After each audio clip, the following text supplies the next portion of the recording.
तो डीसी एल्सेवर्ल्ड के नए एब्सोल्यूट यूनिवर्स की third comic absolute Superman 3 chapter साथ रिलीज हो चुकी है। तो क्या है ये एब्सोल्यूट यूनिवर्स और कौन है एब्सोल्यूट सुपरमैन? कैसे डिफरेंट है ये हमारे नॉर्मल सुपरमैन स्टोरी लाइन से? इसी पर हम आज बात करेंगे। एब्सोल्यूट यूनिवर्स को समझने के लिए हमें उससे पहले समझना पड़ेगा आखिर क्या है डीसी का मेटावर्स। तो डीसी का मेन यूनिवर्स और उससे सारे रिबूट्स मिलाकर बनता है मेटावर्स, जो कि सुपरमैन को सेंटर में लेता है और सुपरमैन का सिंबल का होप। सुपरमैन होप का सिंबल है जो पॉजिटिविटी और जस्टिस से आइडियल्स को रिप्रेजेंट करता है।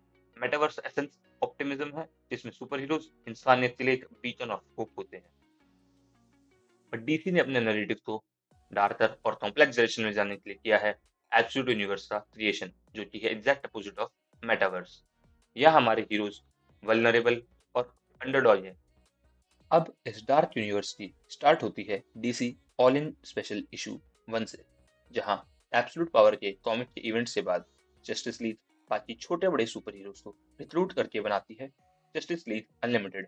पर इसकी इनॉग्रेशन पर डार्कसाइड, जो कि एक स्पेक्टर एक कॉस्मिक बीइंग के साथ मर्ज हो चुका है, अपीयर हो जाता है। अब फाइट करके वो डार्कसाइड तो हरा देते हैं, पर रह जाती है उसकी एंटी मैटर एनर्जी। ये एनर्जी एल्सवर्ड को एक्टिवेट करती है और होता है क्रिएशन एब्सोल्यूट यूनिवर्स का। एब्सोल्यूट यूनिवर्स को स्कॉट स्नाइडर ने डिजाइन किया है और उनका फोकस एक ऐसे नैरेटिव पर जहां हीरोज मेन स्ट्रीम ना होकर ग्राउंड रियलिटी पर स्ट्रगल कर रहे हैं। इस यूनिवर्स में अब तक 3 कॉमिक्स आए हैं, एब्सोल्यूट बैटमैन, एब्सोल्यूट सुपरमैन और एब्सोल्यूट वंडरमैन। अब ये तो हो गया हमारा एब्सोल्यूट यूनिवर्स, पर आखिर क्या है इसका एब्सोल्यूट सुपरमैन और कैसे है इसकी स्टोरी लाइन हमारे मेन सुपरमैन से डिफरेंट? तो इस पर बात करेंगे।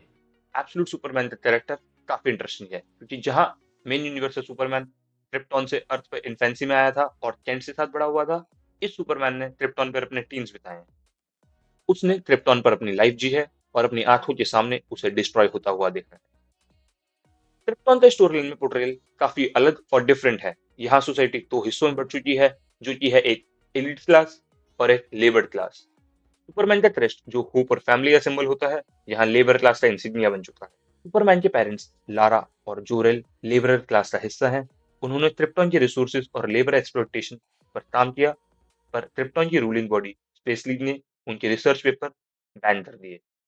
रिसोर्सेज इम्बैलेंस की वजह से क्रिप्टॉन डिस्ट्रॉय हो रहा था, जिसे जोरेल और लारा डिटेक्ट कर लेते हैं, पर स्पेस लीग इनकी वार्निंग को इग्नोर करता है और खुद ही के लिए एस्केप प्लान बना लेता है। पर पीछे ही लारा और जोरेल ने भी अपना एस्केप प्लान बना रखा था।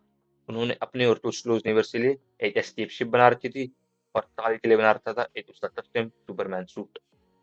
अब वो यहाँ से एस्केप तो करते हैं, पर कैंसिस यहाँ पे लैंड करते हैं रशिया में। और 5 साल बाद जब हमें सुपरमैन ब्राजील में दिखता है, तो वो अकेला है। ब्राजील में वो ऑप्रेस्ड माइनर्स की मदद करता है, जो एक्सप्लॉइटेड क्लास का हिस्सा है। यहाँ से सुपरमैन की जर्नी एक ग्रिटी और चैलेंजिंग पाथ पर चलती है, जहाँ उसका सामना होता है एक पावरफुल मिलिट्री फोर्स से, जो है लेज़ारस कॉर्प्स।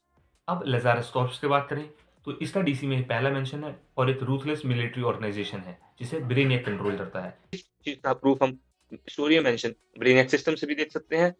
कहानी में ब्रेनियक का मेंशन एक हिडन एंटागनिस्ट के रूप में होता है, जो सुपरमैन के एक्शंस को क्लोजली मॉनिटर कर रहा है। जब लजारस और सुपरमैन की फाइट स्टार्ट होती है, तब हमें देखते हैं सुपरमैन की पावर और उनकी कुछ प्रॉब्लम्स। एब्सोल्यूट सुपरमैन की पावर्स अनस्टेबल है। उसका सूट, जो फोर्ट्रेस ऑफ सॉलिट्यूड के साथ इंटीग्रेटेड है, उसकी पावर्स को कंट्रोल में रखने में मदद करता है। इस कहानी में सुपरमैन की लव इंटरेस्ट लुइस लेन भी है, जो कि लेजारस सॉर्ब्स की एक हाई रैंकिंग मिलिट्री ऑफिसर है। लुइस का कैरेक्टर एब्सोल्यूट यूनिवर्स में ज्यादा कॉम्प्लेक्स और लेयर्ड है, जो कहानी को इमोशनल डेप्थ देता है। जब लोग सुपरमैन को डेंजर देखते हैं, तो वो उसे लॉस्ट चाइल्ड की तरह देखती है। अभी तो लुइस के साथ एक छोटी सी मीटिंग के बाद सुपरमैन गायब हो जाता है, पर इनकी रिलेशनशिप आगे कैसे डेवलप करेगी वो तो आने वाले इश्यूज में ही पता चलेगा। अभी तक की स्टोरी लाइन में विलेन की हिंट ब्रेनियक दी जा रही है, पर मेन बिग डैडी तो डार्क साइड ही होगा, क्योंकि ये यूनिवर्स डार्क साइड एनर्जी पे चलता है। एब्सोल्यूट सुपरमैन एक सीरियस और कॉम्प्लेक्स पर्सनालिटी का एग्जांपल है। क्रिप्टॉन पर इसकी ऑप्रेसिव एनवायरनमेंट में अपब्रिंगिंग हुई है, जहां इसने रेशियल डिस्क्रिमिनेशन और स्ट्रगल देखी है, जिससे इसकी पर्सनालिटी रियलिस्टिक और ग्रिम है। मेन यूनिवर्स से सुपरमैन की तरह वो आइडियलिज्म में बिलीव नहीं करता, पर प्रैक्टिकलिटी और ग्राउंड लेवल चेंजेस पर फोकस करता है। पर इसके बावजूद उसका प्रेजेंस एब्सोल्यूट यूनिवर्स में एक होप का सिंबल है। चाहे एब्सोल्यूट यूनिवर्स जितना भी डार्क हो, सुपरमैन की प्रेजेंस इस बात का प्रूफ है कि होप और करेज कभी भी खत्म नहीं होते।